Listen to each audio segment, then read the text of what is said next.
Spring is still transitioning, right? I mean, I heard that there's quite a bit of road closures. I heard the White Mud and like 23rd Ave were shut down for a bit last night. Yeah, basically March was in like a lamb, out like a lion. I guess isn't that the saying? I I was debating coming to work today. Um, Decided I was up for a challenge driving. Okay, okay. And I you made shoveled it. half my driveway. I felt like this is going to melt in a couple of days. Do I That need to much snow. shovel the whole Wow. thing? Wow. It's a good 20 centimeters and heavy. But yeah, We got a skiff. We got a skiff. It's all really. blown away or melted. Yeah. So, Hmm. oh, it's a great old Edmonton. In like a lion, out like a lamb sort of idea. I don't know. I mean, there's been so much chatter. We don't like to, I don't know. I mean, we generally don't talk politics too much, right? And nothing politics specific, but in terms of policies and platforms that people are going to bring up or have brought up in the past, um, this spring we've got a federal election going, right? And Mhm. so I've actually already received a door knocker with one of the candidates in my riding. My riding is actually one of the most contested in Calgary, or maybe southern Alberta as a whole, but maybe all of Alberta. But nevertheless, it's one of the more contested ones, and there's already been some signs of all the different colors. So I don't know. Have you gotten some door knockers already, or some pamphlets in the mailbox? What have you? Not yet. Nothing yet. I've seen a few signs pop up on Mm-hmm. lawns, but not much more than that. And I was just thinking too. We did. When was the last provincial election? That was not too long ago, right? Remember we did a podcast episode on talking policy, if Yes. policy kind Yes. of pertains to personal finance. Yes. And I think Yes. that's what we want to do again today. Not necessarily getting Yeah. too political about things, Yep. but some policy was dropped recently that I think pertains to personal finance. That's worth talking about a little bit and kind of dissecting a bit, right? That's right. And I imagine there'll be more, right, over the course of the next few weeks, right? Except I'm going to Uzbekistan. I'm not going to be around to do a podcast. So we're lucky that we got this right at the beginning of the campaign, right? And that's right. We got some material. And then afterwards, when you come back, you can tell us about the economies of Central Asia and what the outlook is and how busy the airports are. But Yeah. yes, I would say the first thing that came up as a policy that I think both of the two largest parties had commented on, and I know there's a bit of a variation between each of them, but was eliminating the GST on new home purchases. And if I remember correctly, the Liberal Party had said that it would be no GST for first-time home buyers and for newly built or like highly renovated, type homes. And I believe the Conservative Party's platform was no GST for anybody, but for a new home. And but I'm going to use that as my basis. Correct me if you know any differently. I was hoping you did the research on this. Wasn't it Yeah, any home so under $1 million 1.3 million, I think, was the for maximum? one party and 1 million for the other Mhm. party. So essentially, within Alberta at least, and for most of Canada, well over budget or a starter home budget, right? Vancouver, Toronto, etc. And it was the Notwithstanding. liberals who were doing this just for first time home buyers. Correct. And then So I the think, conservatives were for anybody but for a new home.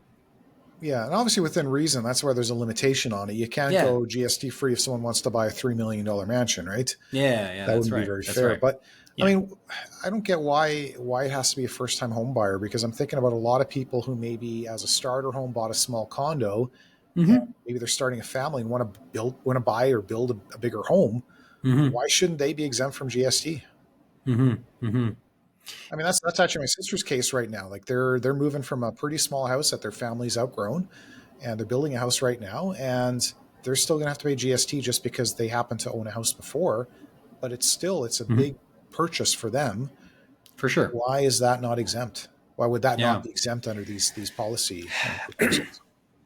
I guess I wonder part of it, and I think the key idea there is that it's a new home or like a highly renovated home. Essentially, one new piece of supply onto the market, right? In Yeah, terms it of trying to, incentivizes building, right? yeah, right. Yeah. That's I think part really the intention is to get more home builders or more houses built of Mm-hmm. various prices and sizes. I wonder, yeah, the effectiveness of it. Yeah, to your point as well. I mean, it sounds good. I mean, if you're going to buy a home and it's going to cost you $600,000 in, is it still $600,000 in Calgary, average home? And then 400,000 ish in Edmonton, you're saving somewhere on the Probably. order of $20,000 to $30,000. I mean, that's a non-zero. That's a significant amount of Yeah. money Yeah. for a starter condo. It might be $10,000 or and change, right? Which is again, help you pay for some appliances and some other sundry items that you need for the house. But it sounds good. It does sound Yep. good, Yep. but I just don't know how much of a push it's going to actually make more homes being built. Because when you look at the inputs for a new home to build a brand new home or building, it's labor. It's the Mm-hmm. lumber. It's the a lot of these other supplies. It's timing. It's permitting. It's some of the other kind of administrative issues also particularly that are have been targeted as slowing down that new home build, right? So Yeah, it there's certainly other sounds good. factors involved, but it probably Yeah. helps a little bit, I I think. mean, if I I was mean, you a have new two home if you have buyer, two $600,000 homes, an older one, a used mhm. home, or Yeah. a new build. Yeah. Um, right now there's Yes. an incentive to buy the old The home, newer right? house. Because there's no Oh, GST on that. on the older But there home would right be now. an incentive Correct. now on, Yes. you can get a brand new home, design it yourself, and not pay GST. Hmm. That's a little bit of an incentive. But yeah, again, I think that should be all homes under a certain value. I just don't understand why GST is charged on a home. It's just like GST is not charged on basic food. Why is it charged on shelter? Unless it's Basic excessive groceries. shelter. Why, Yeah. why not, set the level at 1 million, above a million, you get charged Uh huh. GST or whatever. It has to be a certain number, right? Based on the market, based on inflation or whatnot. I like that connection between basic groceries. You might have to pay GST on potato chips or something of that nature, but you're not paying GST on vegetables, right? Or so they sort of try to separate necessity with nice, right? Yeah. And Yeah. home, I think you and I have talked about this umpteen times, is that I very much consider home, and I think you do as well, not to be an investment. It's your home. It's the place you're Mm-hmm. supposed to live and reside in, right? And Yep. I like that comment about how it's a necessity, right? Yes, I mean, it's something. I mean, it's good. Yeah. Both parties are in favor of that. Part of the impetus for for this policy is really to help people buy their first home. So anyone looking to buy their first home for their family, Mm-hmm. that's going to benefit them. Mm-hmm. And I think you make a good point too that it maybe provides a little bit of an incentive for home building when new homes suddenly have that GST lopped off them. Yeah, I think it would be Yeah. great if that applied to everyone. So again, like if someone has a 2-bedroom condo and they're looking to move into a home that costs about double what that condo Yep. costs, Yep. they're also vacating that condo and creating a starter home for someone else. So that's a good thing. So Mm-hmm. that's what I Mm-hmm. would do anyways. I would say no GST on any home under $1 million, GST on the excess above $1 million. Maybe change that a little bit for different markets because obviously homes cost a bit more in Toronto and Vancouver. But yeah, So when when Ron, when when a candidate comes by and knocks on your door, make sure you bring that up and ask I'm them going to if have a they few can things to pass that say along. Yeah. to if they catch me. I mean, I'm going to be out of the country, so I'm going to come back to my house with a bunch of flyers on the door. But if I get a chance to speak to my Yeah. MP or some other candidates, I'll give them a piece of my mind. The one I Sounds really good. want to give a piece of my mind on is the TFSA thing. So Yeah. So yeah, we'll call it Canada First or Canada First TFSA top up. I looked it up. yeah. Explain and I, of course I think I've got a few things of course to say too, but yeah, go ahead. So I briefly glanced over the missive that came with it. Of course, I saw Mm-hmm. the announcements. So what Pierre Poilievre is suggesting is Yeah. a $5,000 top up to the TFSA. I would assume each year, or maybe just this year. But let's Let's call go it a with the assumption it's every year. Let's call it every year. let's call it $5,000 top up on top of the regular TFSA limit, which right now is $7,000 per year. You'd be able to put Mm-hmm. an extra $5,000 in, but it has to invest in Canada. And the theme here is patriotism, which is becoming a very, very important theme with this election, especially with what's going on with Trump. Elbows up, Canada elbows up, first, right? Canada first, TFSA top up. The idea being we want to give a little bit more contribution room to people for their TFSAs. We know TFSAs are super popular. In the 2015 or prior to the 2015 election, the government raised the contribution limit to 10,000 as sort of a little bit of a sweetener, I guess. Here's what we can do. The other guys are going to lower your contribution limit again, they said. But the thing that really gets me is this requirement for it to be invested in Canada. What does that mean, and how is it going to be tracked? Those the are compliance. some of the questions. Oh yeah. Are we going to have to set up sure. separate TFSAs for this, like an entirely different account? This is your little TFSA that can be only in Canadian investments.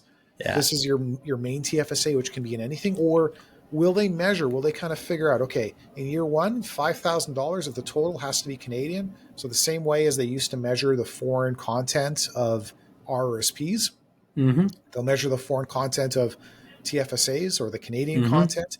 Our system that we use, you can still print out reports for clients that shows the foreign content, which is completely useless now because it doesn't matter.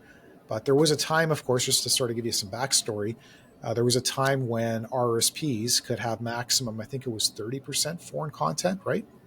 This was right before I started in the industry, and it was done away with pretty quickly. Yeah. So, how does that get administered? And what happens when that grows? And maybe you sell that investment, buy another investment. What if I already have a bunch of Canadian in my TFSA? Do I need to put that new 5,000 into more Canadian? Lots of questions here. And it's a little bit wonky policy. Wonky is not the right word because wonks didn't think about it hard enough. It's a little bit too populist, I guess. Yes. And maybe hasn't been thought through very much. The concept is good. I think it jumps on the general theme, as you said, about an enhanced amount of Canadian patriotism, particularly over the last few months, in reaction to what's happening down south, or the conversations that have been happening. It sounds good, but we've talked about it in the past as well. Yeah, administratively, it's going to be a mess. Even if they could try to implement this, I think is what both you and I are thinking. As we are well aware of, as listeners and viewers are aware of also, if you were to go to log on to the CRA website and take a look at your information, your TFSA contribution limit that's posted on there isn't exactly up to date, right? And so to be able to kind of maintain more administration. So, when you think about it, it sounds great. But then, the implementation of it is going to be where a lot of the issues are going to be. Again, you and I have talked about this in the past, home bias, right? There's cases where every country in this world, doesn't matter what country you live in, people will tend to invest disproportionately to the industries and the companies and the country that, that are around them and that they live in. Right. And so adding in a requirement to be able to invest only in Canada, kind of goes against that sentiment, right? That makes the home bias worse. Yeah, it does. We don't have a problem with home. We don't have not enough home bias right now. There's too much home bias. Yeah. And so the other thing too, as I think about it, is that, for example, you can buy the S&P 500 in ETF form, a Vanguard ETF in the United States. It's IVV, I believe, is the ticker, U.S. VOO market. For Vanguard. IVV, I think, is the iShares one, right? Sorry, iShares. Thank you, VOO. And then in the in Canada, the Vanguard equivalent would be like VSP or VFV, depending on if you want hedged or unhedged, right? But if you buy the Canadian ticker, even though everything underneath of it, underlying is the United States market, the S&P 500, because it's a Canadian ticker in a Canadian wrapper, offered by Vanguard Canada or iShares Canada, it's a Canadian holding, right? And so, to your comment, is that Canadian eligible or not? Yeah. What is a Canadian investment? And I actually just had a commentary on LinkedIn about this. Is that a Canadian investment? And if you're going by the way things were done back when we had the foreign content rules for RSPs, it wouldn't be. So the fact that it's a Canadian domiciled investment, Canadian situ, or whatever you want to call it. So owning VUN, for example, Vanguard All Cap, basically is a Canadian ETF, Canadian listed ETF that owns within it VTI, the Vanguard Total Market out of the US. So is that a Canadian investment? I don't think it will be identified as such. Mm-hmm. Even though it's Canadian listed, how will our systems be able to tell a Canadian listed ETF that owns U.S. stocks versus Yeah. a Canadian listed Canadian company? How Yeah. does it tell those things apart? I don't really know. But back in the day, a mutual fund that held non-Canadian investments was considered a foreign investment, and they were Mm-hmm. able to keep those apart. The way they Mm-hmm. used to get around it was a lot of the mutual funds back then, and they still kind of do this to some extent. Mm-hmm. They call themselves a Canadian equity fund, but they own 49% US equities. Yeah. Or Yeah. another thing that was done back in the day, I remember at the bank I was at, they had a special series of mutual funds called RSP funds. And what they held, these were global investments, global, international, US. Mm-hmm. They held within them derivatives traded on the Montreal Exchange. That And represented. because Yeah. those are Canadian securities, even though they Yeah. are linked to the value of foreign markets, they're still Yeah. Canadian securities. They were considered eligible. So, do we go to doing something like that? I don't know. Yeah. You asked what is a Canadian company, and I think that's actually one item that came up as part of this Is Brookfield a campaign. Canadian company? Well, there you go. Brookfield a There you Canadian go. company? It's listed on the Canadian. TSX, but it's based in the Yeah. U.S. Now, right? And they Just had naming a reasons company that's corporate. been in the news a lot. Yeah. Yeah, yeah, yeah. Corporate wise, they made a reason for it, but it has Canadian roots, and Brascan and all of that, right? And that's a name that I follow quite closely, or try to. But that was the example I was going to bring up.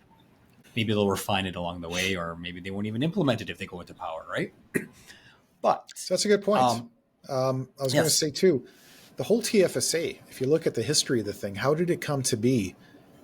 It kind of came to be out of a wacky political promise in the 2006 election that was not really implementable. And that promise from the Conservative Party back then was to get rid of the capital gains tax entirely, which would be mm, wonderful. Wonderful as it is, it would be very unfair if suddenly people who have a lot of money invested and a lot of capital gains, mm-hmm. they don't have to pay any tax on that, where the rest of us get, maybe a minor benefit from it.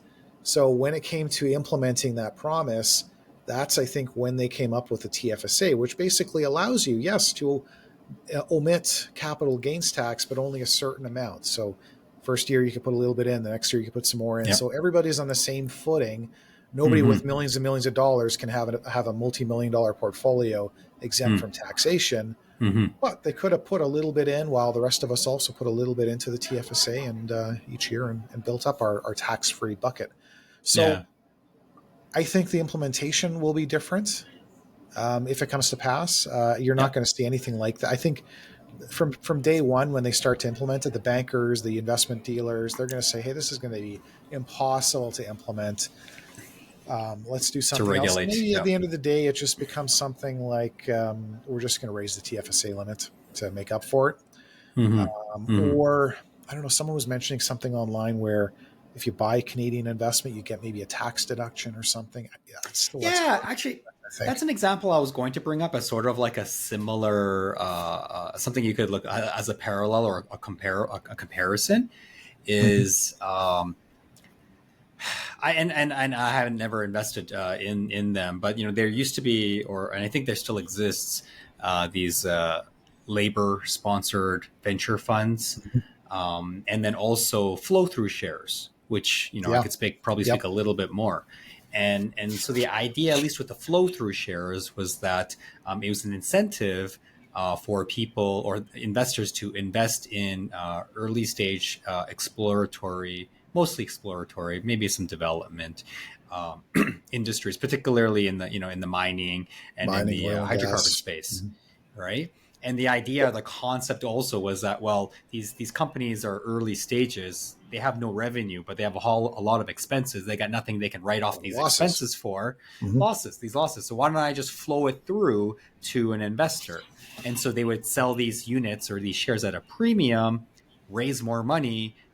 The investor would get a write off, and then they get a share of the underlying company. And if it worked out well, it worked out well, right? But I could potentially see, and again, talking about implementation being so difficult, theoretically, and you could have a fund or a division of, say, CPP or whomever, but let's just call it like Federal Investment Co. And Federal Investment Co. will issue these shares that are kind of like flow through shares. And then in order to get the tax write off, you have to buy that share. And then the only job of that Federal Investment Co. would buy something like VCN, like the Canadian Total Index, right? For example, or Or it can just be do a, more precise, putting the could money be, into actual. And this is the thing I was going to say too. yeah, What is the goal of this yeah. What is the TFSA goal? top up? Top of, Like yeah. what is at the end of the day, if it gets people to buy more shares of TD or Royal Bank or whatever, how does it actually help the Canadian economy? Yeah. I Yeah. mean, one thing it actually does, if it incentivizes people to buy more Canadian, it pushes the value up of Canadian stocks, which is great Mm-hmm. for those of us who already own them. But Mm-hmm. it also raises the entry point for new investors in Canadian Yes. stocks, and thus it Yes. lowers the expected returns of Canadian Yes. stocks. So, Yes. what is the point of that? Mm-hmm. That's one thing. Now, a weakness we have in Canada, we have always had, as long as I've been aware, is there's just not enough capital.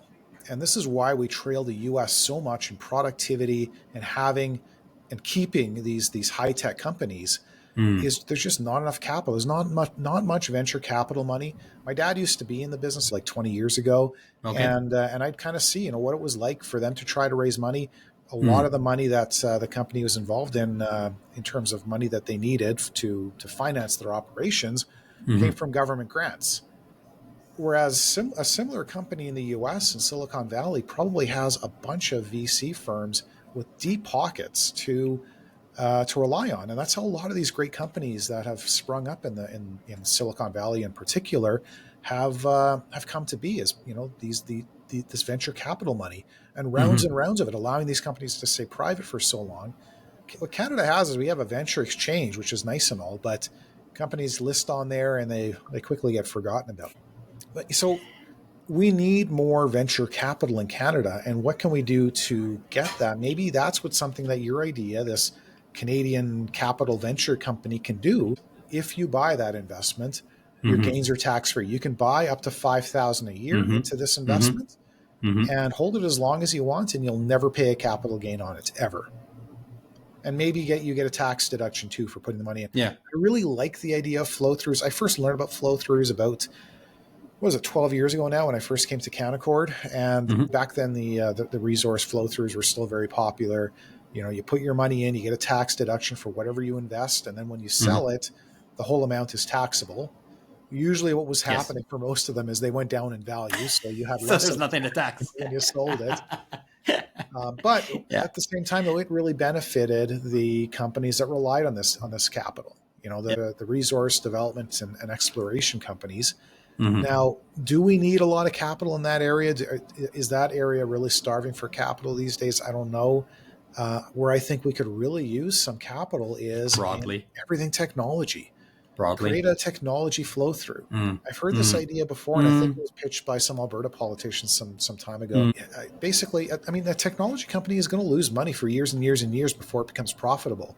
Let a flow through investor buy those shares, Mm-hmm. flow Mm-hmm. through the losses, and get a tax deduction. I think, as you suss it out, I think there's ways to kind of not necessarily have to reinvent the wheel and just maybe apply and adjust what have been successful in other areas or other sectors, and build upon that. Yeah, we've also talked about the point that like most TFSAs are underfunded, right? And Yeah, also, and of the funds that are in TFSAs broadly across Canada, a significant portion of it is just in cash, right? Um, so not everybody uses a TFSA. So is this broadly going to be beneficial for everyone?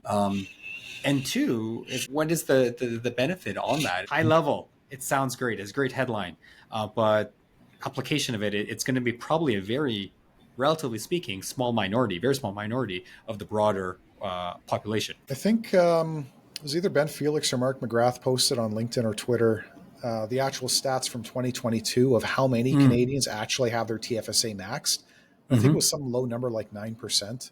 Yeah, single digits. Yeah, high single digits. I think So, that's right. so yeah, I Yep. mean, there's another good point to make. So who does this benefit? Are most Canadians starving for more TFSA room? Like if you were 18 in 2009 and you've never contributed, you have $102,000 of contribution space. Yeah. So, I mean, myself personally, I was not up until last year even able to afford to max out my own TFSA. Mm-hmm. And, if, Mm-hmm. especially when people have other things they need to save in, like an RSP to reduce their taxable income, or an RESP for their Mortgage, kids' education, pay off the RESP. mortgage. Yeah. Yeah. Yep. TFSAs can be difficult to max. I know it's not hard for any of my retired clients. They love that Mm-hmm. extra bucket to put the RIF payments into and keep, repositioning their estate so that it becomes Mm-hmm. tax free. That's wonderful. But for most Canadians, over 90%, that extra room is pretty meaningless. And again, yeah, if you're going to create this system of, that's going to be really difficult to administer, Mm-hmm. it should be worthwhile. But Mm. you have a good Yeah. idea there. I'll bring this up with my MP. Um, Completely separate investment. Forget about the TFSA thing. That stays at Yeah. 7,000, going up with inflation, $500 increments Yeah. each year. Yeah. Um, let's just do this separate little fund. Every Canadian can put up to $5,000 into it, and that Mm-hmm. money, it doesn't just buy Canadian stocks. It flows to those Canadian companies that need the capital and helps them grow, helps create jobs. Like, that is something. If they brought something like that to Yeah. into their campaign, People might say, now that I think about it, might consider the fact that, oh, it's just another, layer of bureaucracy and administration, and it's just going to be like another pension plan for that matter. But in terms of like just consolidating and centralizing the administration of it's like, rather than dealing with millions of TFSAs potentially, it's like, well, here we'll just have one company or one organization, right? And then everything coming out of that will be tax-free, deductible, whatever the case may be. yeah, and it doesn't have to be one big monolithic fund run by the No, government. yeah, It yeah, can be a class you're of right. investment, just like flow throughs or Yes, LSVCCs. It can just be, yes, there's a particular number of companies that can be yes. sort of licensed, I guess, to Mm-hmm. offer that type of Mm-hmm. investment.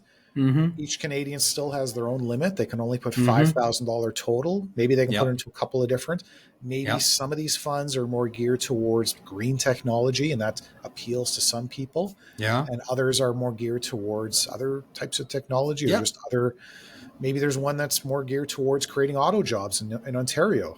Mm-hmm. That's the kind of different types of funds that can be created, giving people some choice how they want to see their capital flow into the Yep. Canadian economy, and create that economic growth. So there's a lot that can be done there. I think we should be running this whole thing. I mean, Yeah, that's right. Anybody listening? Yeah, we're happy to I consult. mean, we know You know, we know that Mark Carney likes to copy ideas. So maybe if he watches our podcast, maybe we'll see this show up in his policy book. that's all right. Do you have any other thoughts in terms of like if you could encourage other spend investment within Canada that kind of like ticks the boxes of what typically gets brought up during a campaign, an election campaign? Anything else come to mind for you? Yeah, no, Or maybe I'll extend that further and say, if is there a particular policy? I think the capital gains thing you alluded to is probably one example, but like, is there a policy that you'd like to see brought up or adjusted that could be touched upon over the next few weeks? I mean, if you really want to incentivize investing into Canada and you want to create this massive home bias, you just get rid of taxation on Canadian stocks, right? I mean, there's already a little bit of an incentive. You pay a little bit less tax on your dividend income from Canadian corporations. But Yeah. yeah, if you really wanted to go, gung ho Canadian, pro Canadian, why not just say no more taxes? Tax holiday on Canadian stocks. Be Obviously, something. that's something that previous politicians might have promised. Yeah. And again, the TFSA became the vehicle for that in a way. Uh-huh. But Uh-huh. I think hitching this particular promise onto the TFSAs is not a good idea, and it's not going to be easy to administer. And Yeah. we'll see where things go from here. I Sounds will just good. touch on one thing on the administration of TFSA. You brought something up really good earlier Yeah. about the contribution limits, and maybe this is another public service announcement to any listeners. And kudos to Aravind Sithamparapillai, who posted this on LinkedIn and Twitter a few days ago or last week about the fact that when you look up your TFSA limit online right now, and it's already the end of March, it still does not show any contributions done in 2024. Now, I really worry that if this word does not get out to enough people, and people are not relying on financial advisors to help them know their TFSA limit, or they're giving their financial advisors the wrong information, there will be a lot of TFSA over contributions going on this year, I think. Because when you look at it right now, if you maxed out last year, and maybe you already put money in January and you're maxed out for this year, if you look at it online, it tells you have a $14,000 contribution limit. That's going to mess some people up, or at least they'll think, hey, that's just not counting my January contribution, but it must be counting my January 2024 contribution, isn't it? It isn't. No. So it happens every year. The CRA used to have some leeway in the first few years, particularly with withdrawals, but now it's like zero tolerance. It's getting worse and worse, though. It's been decades. Like the delay in reporting is getting worse. It used to be half a year, now it's more than a year. There's more accounts. Some people may have multiple TFSAs, for better or for worse. And so tracking or administrating even within an individual has been a little bit more complicated because of the fluidity of the TFSA. How much can you expect, maybe broadly, of any financial institution to be able to track all the ins and outs and to then send that information regularly to the CRA, and then for the CRA to update that for every single individual? It's a lot to ask. Maybe a semi-annual, quarterly would be maybe a nice thing to at least consider, right? But if they want to penalize us for over contributions, they can't say, hey, you over contributed. I think months ago. That's why there's an asterisk now and a footnote that says, as of January 1st, 2025, and then caveat that with, please check your previous history, your transactional history over the last year. Yep. I'll provide the link on the blog post that will go along with this podcast. And again, this is muhs.ca/JSM304. That will be the address for it anyways. I'll put the link to the CRA My account. And what I would also just advise on the numbers there when it comes to TFSA, and you'll find them under, I forget what option it is. I think it says investment accounts, one of the options on the left. Side. Yep. You can completely ignore the number that says this is your contribution limit. That is a completely useless and wrong number. You have to go the next step and look at the transaction record. So somewhere in there you go and you can see, you can go back all the way to the start of your TFSA and see all of the transactions. And when I go on mine right now, it tells me I have a pretty high contribution limit because I just maxed mine out in early 2024. But I look at the transaction record and it stops at 2023. There's nothing in there for 2024. So I know it's not counting my 2024 contributions. Yeah. But so keep that in mind. It's been years, right? And I don't expect a solution to that anytime soon. But yeah, that's a great, keep it in mind, right? So the CRA auditors are not going to be on your side if you use that as an excuse. Yeah. Okay. Great. So, well, I'm sure there's going to be more policy down the road. You'll be away. I'll keep track of them. We'll have stuff to talk about in some senses as well. Record another mini podcast or something if something interesting comes up. Sounds good. Absolutely. And again, I would love, I think the listeners as well would love to hear some good anecdotes or, just some comparisons about Central Asia. We see seeing it in person for yourself and understanding what product is being sold in the market. Where's that being manufactured? That bus you're going to be taking. Is it a Chinese bus? Is it an American bus? Is it a German bus? Just a few observations like that, I think would be, you make just a good point, actually. Where's the money coming from that's flowing into these countries? Where's the capital coming from? We were just talking about capital in Canada that's missing. Yeah. A lot of these developing countries, who's investing in there? And it's actually interesting. I looked it up, and there's a really cool kind of new mall in Tashkent. And I think it's called Little Korea or something. And it was Korean investors. So there's a lot of South Korean money flowing into, and that seems to be kind of a trend. And I'll see if I see more instances of it. Yeah. South Korean money flowing into the country. And I'd be interested in hearing that too as well. And broadly as well, speaking as well. So looking forward to hearing some anecdotes when you come back, and have a fantastic trip with your father. Yeah. Looking forward to it. All right. We'll touch base in a few weeks. All right. See you then. All right.